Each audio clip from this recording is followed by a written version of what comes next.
There's one power, invisible, and you see it everywhere and every day. One power, indescribable, and you speak of it with every word you say. Mysterious until you know the truth. As simple as the love inside of you. Call it God, call it Spirit, call it Jesus, call it Lord, call it Buddha, Baha'u'llah, angels' wings or heaven's door. But whatever name you give it, it's all one power, can't you see? It's the power of the love in you and me. One power, one power. Good morning and welcome to the Center for Spiritual Living, Midtown, Atlanta. Such is the nature of life that all it asks and all it wants is the opportunity to appear. You are that opportunity. So am I. So it is. Whoever you are, whatever path brought you here today, know that you are welcomed and celebrated. We know who you are. You are an individualized expression of the divine life in which we all live. We are life's opportunity to be someone unique and wonderful. So you are welcome to be part of this community in whatever way serves you. Here's our vision statement. We are a strong, open, globally connected community centered on the clarity of principle through teaching, service, and practice. We create a safe and respectful environment that supports healthy spiritual growth. And for a better understanding of who we are, what we teach, listen to our Declaration of Principles as written by our founder, Ernest Holmes. A few of the Declaration of Principles we live by. I believe in one God, one absolute power, and first cause to all things. I believe that this power is perfect love, and it creates out of a desire to express love. I believe all thought is creative, and how I choose to think creates my personal experience. I believe in the unity of all life, and the immortality of the individual soul forever unfolding. I believe in the eternal goodness, the eternal loving kindness, and the eternal givingness of God to all. And so it is. So grateful, hey. So it is. So a practitioner is someone who's demonstrated the ability to use spiritual laws and practice to bring about great changes in their lives. And they've also demonstrated that they know how to do this with others when asked. Licensed by the Centers for Spiritual Living, they're available to you to provide spiritual guidance and support in those areas where you need or you're looking for assistance. And you can contact them through our website, cslmidtown.org. Today, we've got one of our amazing practitioners to share good ideas and an affirmative prayer called the Spiritual Mind Treatment. Welcome, the practitioner for this morning, Norma Roberts. Welcome, Norma. Thank you so very much, Vance. You're just the greatest. You are. And good morning to all of you. It's so very good to be here and share with you today. You know, we have a Science of Mind magazine that has such inspiring messages, and I've chosen one I would like to share with you today. The message is quite long, so I've only taken interesting excerpts from it. The title is Interbeing, Interconnected, Intertwined. I like this article because it speaks of our oneness with all. And then all doubt is changed to faith. You know, Ernest Holmes says, the more completely we are able to see God in everything, the more completely will the one God in all things respond to us. This article goes on to tell us our beliefs, thoughts, and actions have power and are created in all that we see. But this creation does not occur in a vacuum. I do not create separate from you or separate from all of life. Instead, my creation is intertwined with everything. Understanding our interbeing creates an awareness that what I give to the universe impacts not only me and not only you, but everything. When we fully grasp this, not just in our brains, but in our whole being, we can begin to understand the magnitude of our connection. The interbeing, the connection means the decisions in our lives not only support us individually, but also supports justice, peace, love, and equality in the lives of others. Reciprocity does not say I'm going to give so I can get, or I'm going to take because there may not be enough, or even you get to have this, but only if you can prove your worth.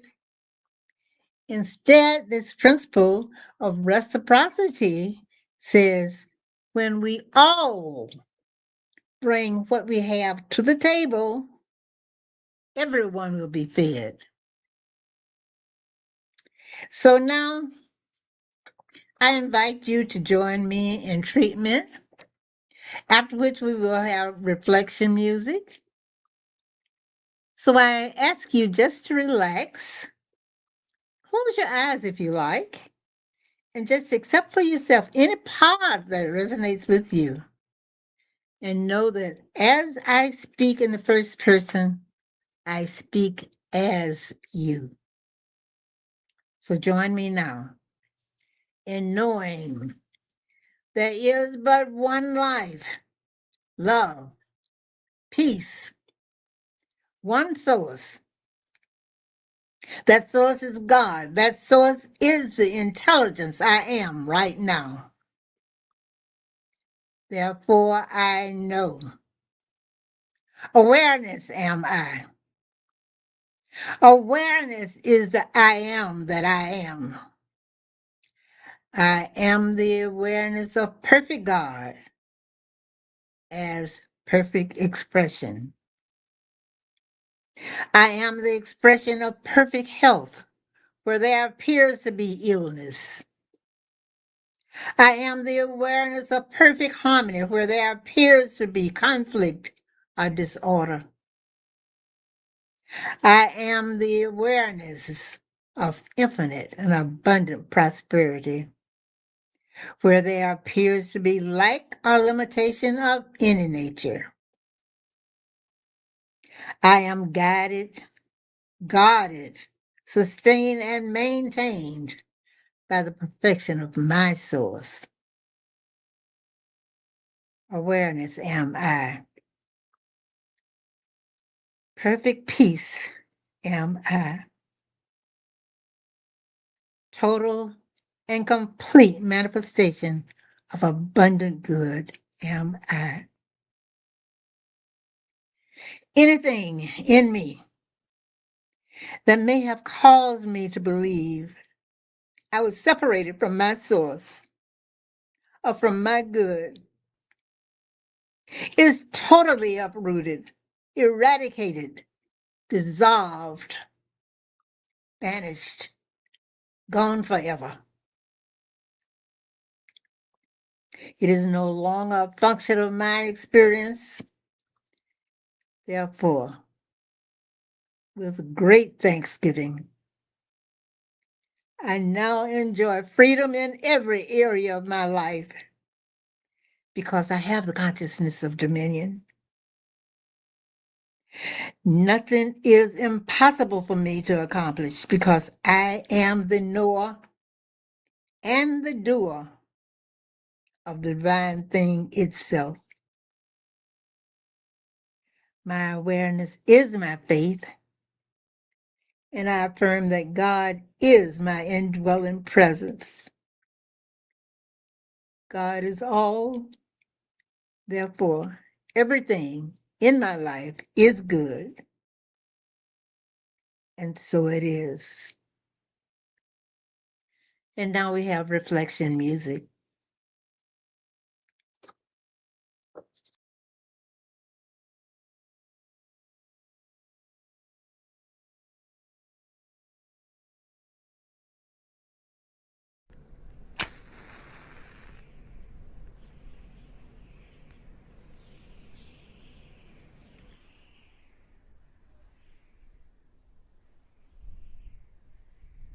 Dear God, I found my way home. I found my way home. I found my way home. Dear God, I found my way home. I found my way home.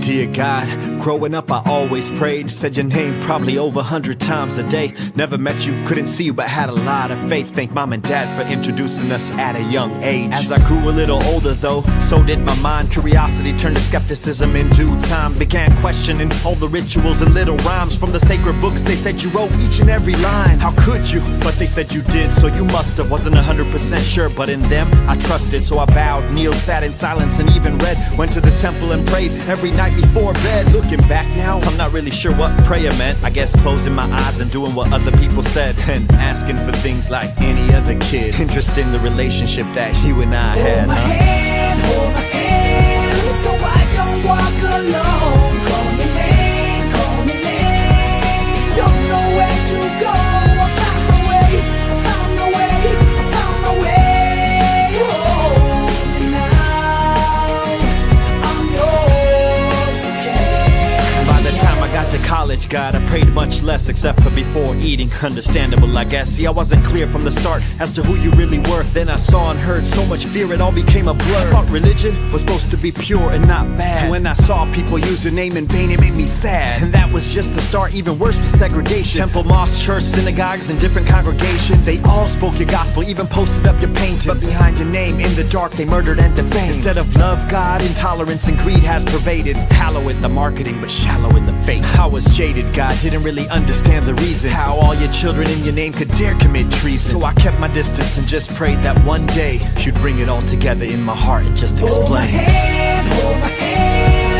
so I don't walk alone. Call me name, don't know where to go. I found my way, I found my way, I found my way home. And now I'm yours, okay. When I hit 30, God, the clouds started to part. The answers started seeping in. I think you heard my call. You started showing up everywhere, not only when I'd fall, but every small blessing. I could start to feel it all. The love, the patience, the angel, the Satan. How we're all sinners who fall, but get up to be saints. The humility, the grace, acceptance of all the change. Suddenly not being kind started to feel strange. You used to be a statue, but not anymore. I see you more outside those walls than inside those doors. Your mother nature, the sun, the water, and the dirt. My enemy, my best friend, what hits me at my core. Most of all, you're my teacher to be a better soul. Falling down, getting up, so every moment I can grow. You are in me, God. You are the deepest root. From darkness to light, you are my inner truth. Hold my hand, so I don't walk alone. Call me name, don't know where to go. I found my way, I found my way, I found my way home. And now I'm yours, okay. Dear God, I found my way home. I found my way home. I found my way home. Dear God, I found my way home. I found my way home. Dear God, I found my way home. I found my way home. I found my way home. Dear God, I found my way home. I found my way home. Dear God.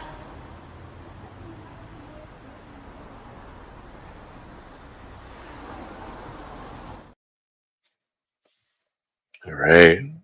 So I thought that was appropriate for this morning. So our speaker this morning is Reverend Dr. Robert Brzezinski. He's got a master's in consciousness from the Holmes Institute, a doctor of divinity from the Emerson Institute, and he's an ordained religious science minister and considers himself a lifelong student of transformational leadership. Robert's passionate about building spiritual community in the physical and virtual worlds. And we've had him here before, so welcome back, Dr. Robert. Thank you, Vance. And thank you, dear ones, for having me back and inviting me here today.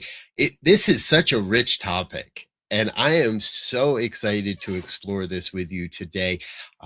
Everything has absolutely been perfect so far. The music selection is absolutely perfect.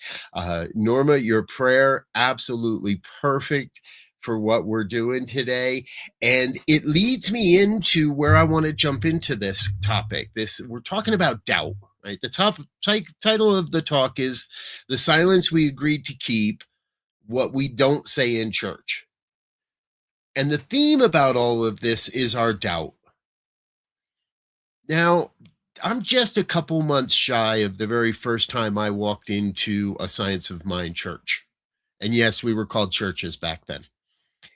And I want to invite you, if you can remember that far back, I know many of you have a rich history with this philosophy and teaching. Remember back to when you first started attending a New Thought community. There's this phrase we use, and so it is.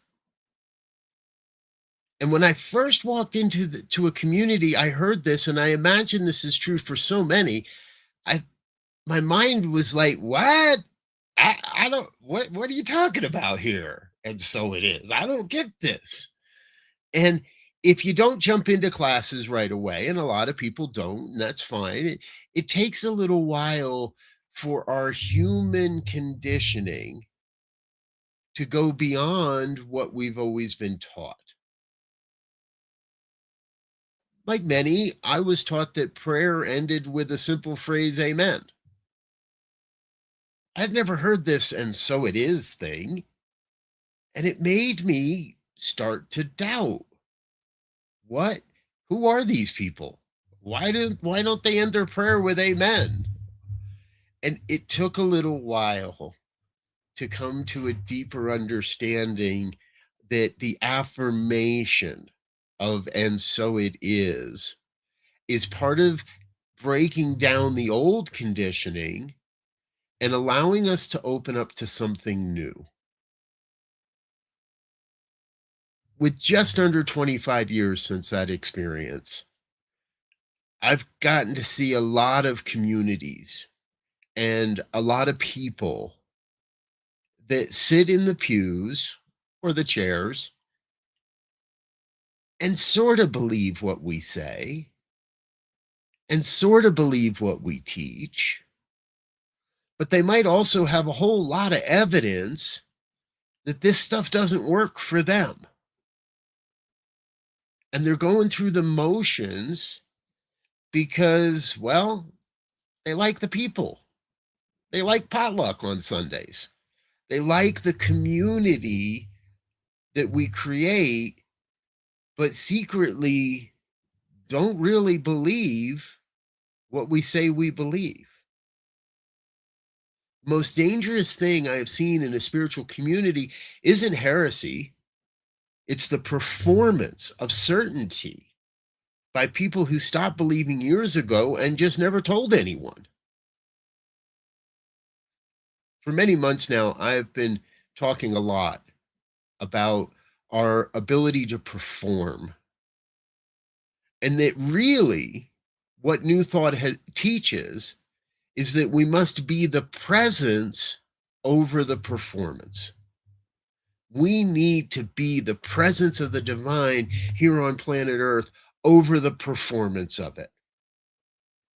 So if somebody says something in church or in your center or in a conversation that you don't understand or that you don't agree with, there's absolutely nothing wrong with having a sacred conversation around that.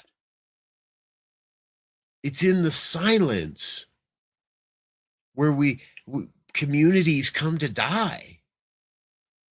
It's when we're not willing to talk with the person who's sitting next to us that says, hey, I got a hard time understanding this. Or, I love you, but I really don't like holding hands and singing this song that I don't know the words to at the end of every Sunday. That one took me a little while to get used to, too. It's hard. Our mind doesn't want to agree with an idea that says there is peace on earth when we can look at the news or look out our window and see the violence and see the anger and see the wars that are raging. And it is very natural for our humanness to open to the doubt. I want to be really clear today.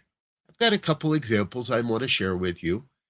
And throughout those, I want you to remember that the divine is not threatened by your doubt. Really, the only question is whether we can stop pretending that we have doubt. Now, I hope this hasn't happened to you, but I know it has to me and to others, that in a class or maybe at the potluck after or the discussion following, and we're going to get together today at Zoom following this talk and have a discussion, that if you express doubt in a principle or in how something works, then people immediately get shut down as being negative or oh, you've just got to affirm, you just got to stay positive, you just got to. No. Sometimes I go through that doubt, and what it does is actually deepen my faith. The divine isn't threatened by your doubt. So I would like to share a little story with you. I still haven't figured all of this one out, but maybe we'll figure it out in the discussion later. And I was taught in ministerial school that, when something weird happens or something big happens in your life, you don't rush out on Sunday morning and talk about it. You wait a little while till you get the lesson. Yeah, sometimes you need to talk about it too to get the lesson. So if you understand what I'm about to share with you and you have an answer for me, and can help me understand this a little better, please come and hang out in the Zoom room with us if you're online or watching on YouTube or any of that, or if you're already in the Zoom room. I want to process this one with you a little. It starts about 2-3 months ago, and my car starts running a little rough.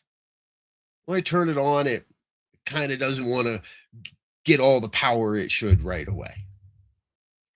And last September, I was on a road trip and I ran into a gentleman at a roadside rest area, and he asked me about my car.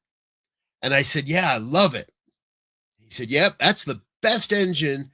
That's the last great engine that Ford made for motor vehicles, for cars. Ford now is all trucks or Mustangs. And I said, I love it. He goes, yeah, all you really got to do is change the spark plugs once in a while, and it should last you a couple 100,000 miles. I had, about 110 on it, so I'm thinking I'm good for a while. So a couple months ago, the car starts running a little rough, and I flash back to that inspiration that gentleman gave me, and I went, all right, time to change the spark plugs. So I have the spark plugs changed, and the shop I go to, they want to sell me a whole bunch of stuff, brakes and tires and every other thing they can think of that I might want to buy. No, I'm good. Just the oil change. And let's do the oil change because I have to go on a road trip. I'm going to drive this vehicle over to Kansas City, Lee's Summit, Missouri, exactly, to Unity Village. Now, I sit on the board of the International New Thought Alliance, as well as a few other boards, and we don't need to get into all that. So we have our 111th Congress scheduled for the first week in May, and I'm going to drive over and do video and do all the things that I do. So the spark plugs and the oil change should be enough. The car runs like a dream all the way to Kansas City. Not a problem. Actually, my gas mileage is going up. And I gained like almost two miles per gallon on the drive over there. I'm thinking, yep, spark plugs, I'm good. Life is grand. Now, I didn't have to drive the car very much during the week, so no problems. And come Sunday morning, we go to church, and it's a wonderful experience, and everybody's getting done. And I'm excited to get back on the road because it's Mother's Day, and I want to get home and see my wife before my head hits the pillow and at least give her a kiss for Mother's Day before I fall asleep. Well, about 200 miles into the drive, or not even, it starts running rough again. Now it's running really rough. And now the engine light comes on. And it's blinking, which is never a good thing for an engine light. And so I call my wife. We find a town ahead of me that has a room in a hotel and has a number of different shops. And it's a Sunday, so I'm not doing anything. I'm not getting in anywhere early. And early Monday morning, I take the car to a shop. They do a diagnostic. We think it's one thing, and okay, let's do that. $650, and several hours later, I'm back on the road for about 20 miles. And then it comes back again. Now, I'm a good metaphysician. I've been doing my prayers. I've been doing my affirmations. I've been visualizing my car running perfectly all the way back to Denver. And yeah, I might not get home until really late Monday night instead of early in the evening on Sunday, but it's okay. We changed the spark plugs. We got another 100,000 miles on this. But when it starts running rough again, the doubt started to set in. Well, I find another town, Salina, Kansas, actually. If you've ever been there, it's pretty much right in the middle of the state. It's only about 60 miles from the exact geographic center of the United States. And I pull into a Ford dealership. But it's 3:00 in the afternoon, and they're not going to get to look at it till the morning. So off we go to another motel for the night. Now, the interesting part about this whole story is Salina, Kansas had had a hailstorm about 2 weeks earlier. And so they didn't have any loaner cars at the Ford dealership that they could let me borrow and take while they looked at the vehicle. So they shuttled me around. Next morning, they call. Good news, Mr. Brzezinski. We think it is just bad spark plugs. And you got a set of bad spark plugs. So we want to change the spark plugs. And we think we'll have you on the road within an hour or two. Yippee! Right on. Good news. A couple hours later, good news turns to bad news. I imagine we've all heard the story of the Buddhist monk whose horse gets stolen and whose son and the horse brings back some stray mares, and the son breaks his leg on the horse, and the army takes all the young men, but his leg is broken. Good news, bad news, who can tell? So good news becomes bad news, and the engine needs replacement. And I'm in Salina, Kansas. Wonderful people in Salina. So the doubt sets in again. Here I am, doing the good work of the divine, supporting the New Thought movement with my ministry, with my life, and I'm about to be left stranded in Salina. Because remember that hailstorm I told you about? Well, all the insurance companies came to town and rented all the rental cars to give to their people whose cars were in the shop from the hailstorm. And there wasn't a single vehicle to rent anywhere in Salina. Not even a U-Haul truck. And there I am, stuck in Salina with a dead vehicle. Now, my wife, being the amazing woman she is, decides on Tuesday afternoon, I'll get in the car and I'll come get you. And she jumped in our other vehicle, drove 6.5 hours. We got 5 hours of sleep, jumped back in our car, and drove home to Denver. The midst of all of this, we're in the process of moving our home. So the doubt is real. How is it that the divine, how is it that God would curse me with a car that dies when I need it the most?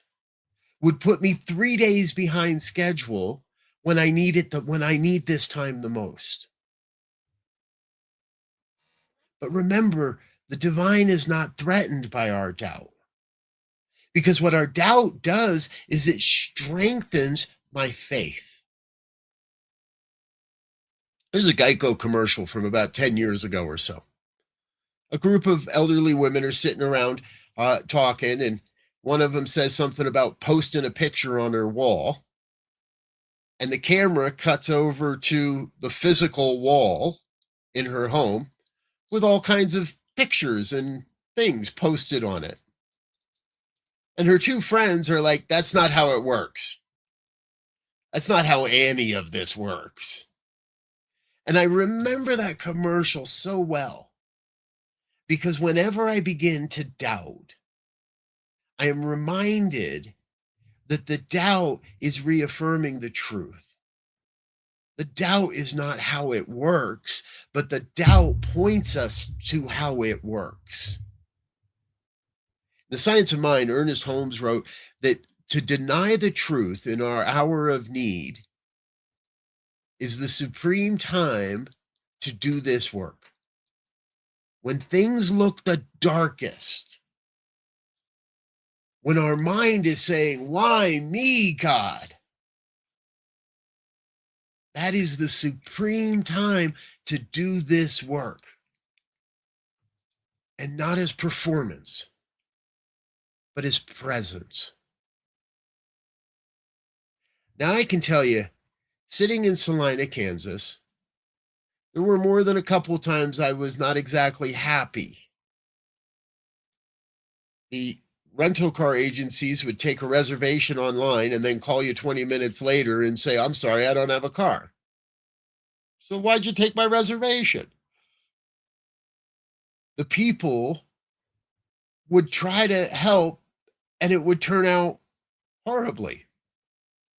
I actually spent 2 hours with a salesman seeing if maybe I'll just buy a car. Let's trade this thing in. Let's pretend the motor runs. It was running when I brought it in here. Let's trade this in and buy a car. And they were doing their best. And it would have been really easy to get into my humanness and get a little grumpy with the people that were trying. But our presence says no. Our presence says, watch for the miracle. There's got to be a miracle in here somewhere. Now, I still don't know what that miracle is. The shell of my car is still sitting on that dealer lot in Salina. I'm still trying to find somebody that'll give me something for it.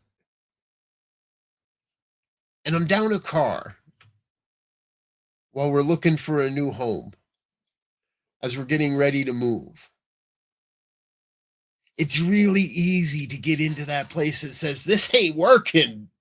This ain't how any of this is supposed to work. Come on. I got letters in front of my name and letters behind my name. That's got to count for something, right? Now is the time for me specifically.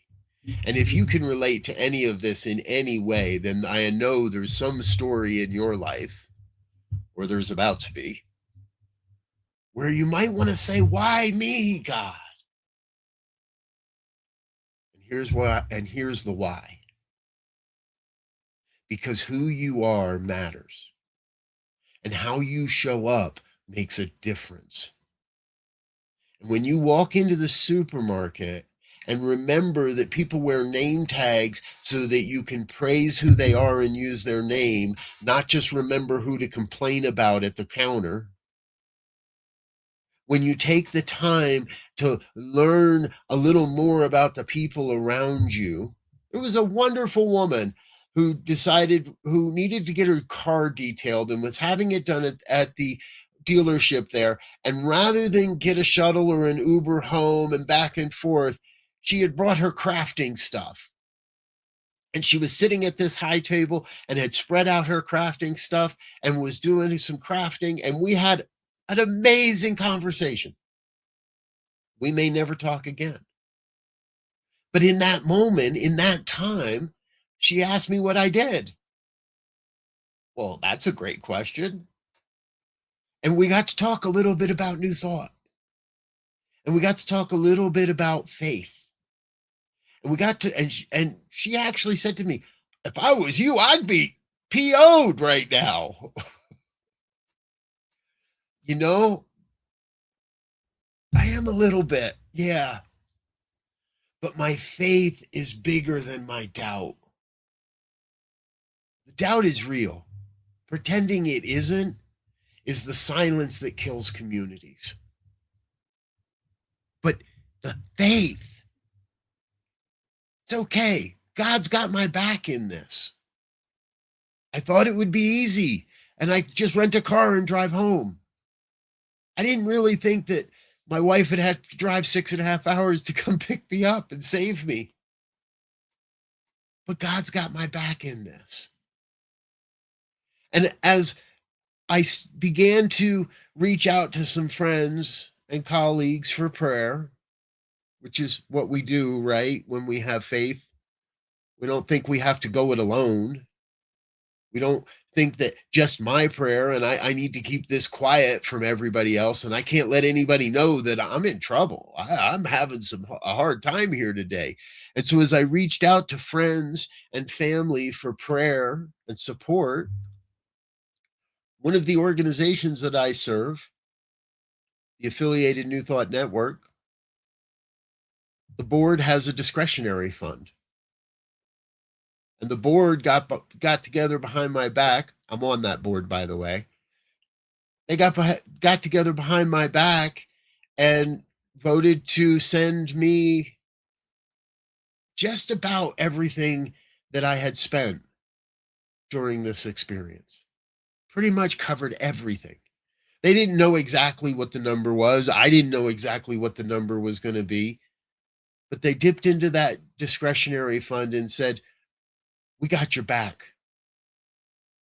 Now, I could look at that and say, that's just a group of people and a group of friends. It's not. It's a group of, it's God. So no matter what's going on in your life, if the doubt's creeping in, remember that the doubt is not there to knock you down. It's not there to prove your failure. It is there to prove your faith. Because when it comes right down to it, God's got your back in this. I can guarantee it. If you're in a place where you feel comfortable to close your eyes, I invite you to do so and join me in prayer this morning. What I know is there is only one power, one presence, one infinite intelligence, moving and breathing and having its being as all of life. My life, your life, the lives of the people I don't know, the lives of the people I don't like, or the people that my humanness doesn't agree with. The oneness revealing itself as all of life. The mechanics and the salespeople, the woman at the counter, the person doing their crafts in a Ford dealership. The oneness reveals itself perfectly as all of life. And by perfect, I mean absolutely perfect. Whole, complete, nothing missing, nothing absent, nothing broken, nothing wrong. There is the opportunity here before us this day and every day to step into a complete and absolute sense of faith, and to allow our doubt to be the fuel that drives us into that faith. To remember that when things look the darkest, that is the supreme moment to do this work. To stand in truth, to stand as the truth and proclaim, I am the divine made manifest, and the divine is manifesting itself as my life. That everything is working out exactly as it must, even if I can't see it. That there is a divine power for good operating as my life, even if I don't recognize it in this moment. to know deep within that all is well and everything is working out for my highest and best good. That the events that are happening in my life are not about me, but they are for me. That the divine isn't threatened by my doubt. I am strengthened in my faith when I speak my doubt and let it be real rather than pretend that it isn't true, rather than pretend that and perform some holy words. We serve at our best when we come to that place of trust and faith that all is well. This is the truth I know. I claim for each one here a deep sense of recognizing that truth operating within their own lives as their lives. Recognize this truth operating as your life right now, and that all is well. So with a grateful heart, I release this word into the universal creative law, the law of the universe, the law of the divine that is already operating upon this word, that cannot return this word void, that is already making this word true in form. I release this prayer into that law and I let it be. And I affirm that truth by simply saying, and so it is. And so it is. Thanks, Dr. Robert. See you over on Zoom in just a minute. All right. So now it's time for our New Minister Sacred Covenant Easy Prayer. This is an abbreviated version that we have. You can get the full version on the website, cslmidtown.org. So you can read this with me. There is only one life. This life is God, and I am one with it. I know my new minister is a revelation of Spirit as principle, fulfilling God's promise. For principle is not bound by precedent, but it operates according to law for those who align with it. Together with my community, I see my new minister inspiring spiritual oneness through wisdom, love, and authenticity. One that is awakened to inner wisdom, communicates universal truth, and serves as a conduit of divine love, wisdom, and healing energy. One that recognizes the inherent wholeness within all beings and offers teachings grounded in spiritual principles to cultivate inner transformation. One that extends love, compassion, and Spirit's transformative power into the wider community, fostering connections that heal and uplift individuals in their unique journeys. As I accept the highest expression of a new minister into my life, I know they will be revealed in a way that expresses Spirit and serves the highest good of all touched by their presence. I am grateful, God is good, and so it is. And so it's now time for our conscious giving, and I want to say something about this. We had our board meeting this last week, and going over the finances, we looked at it, and the treasurer plotted some graphs, and we came out, and we're about $100 a week, actually, $100 a week short of what we are to break even. So for those of you that are listening that maybe contribute sometimes, think about contributing more. It's a small amount, really, if you think about it, but all of us combining together to increase this giving would give us a break even. If you're spiritually fed by the work that we're doing here, by the talks that we have, like this amazing talk we had today, consider giving more. You can do that at cslmidtown.org/donate. Scan the QR code. And if you would, say our affirmation of prosperity now. I live in a universe of abundance. As I freely and joyfully give, I join in the divine flow. And all that I share with life returns to me, multiplied abundantly. And so it is. Got a couple of announcements. I want to thank Norma for being our practitioner today. Reverend Dr. Robert for being our speaker today. May is divined out, and next week we've got Miss Narissa Street as our speaker, and our talk's got a long title. Thomas was right. Doubt and its gift during upheaval and change. That should be very interesting. If you want to dive deeper into what we believe,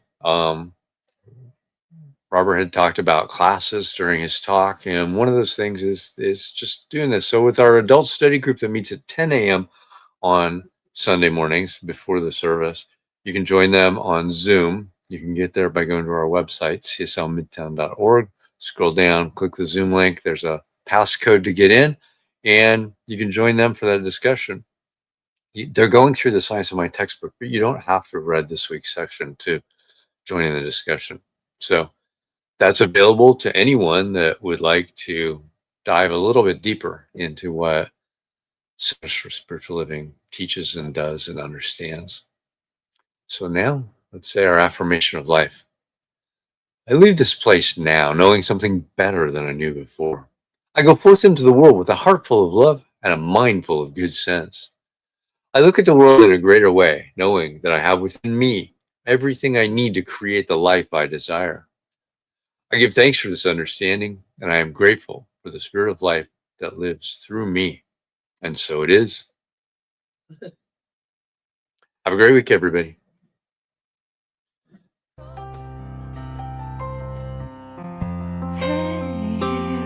I'm so grateful.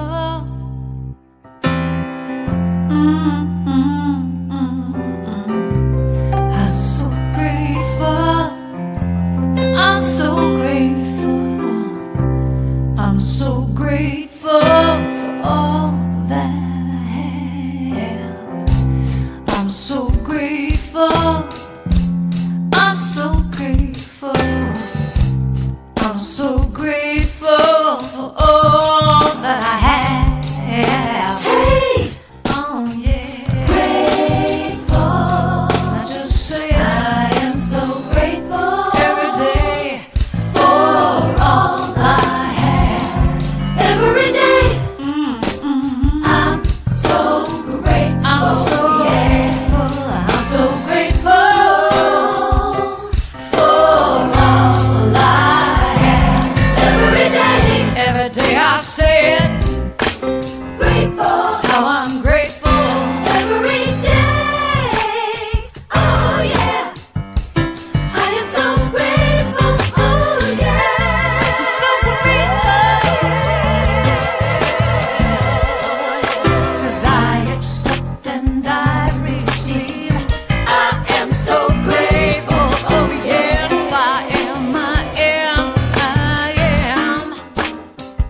So grateful, yeah. Grateful. I just count my blessings. Grateful. I just count my blessings. There is a power for good in the universe greater than you are.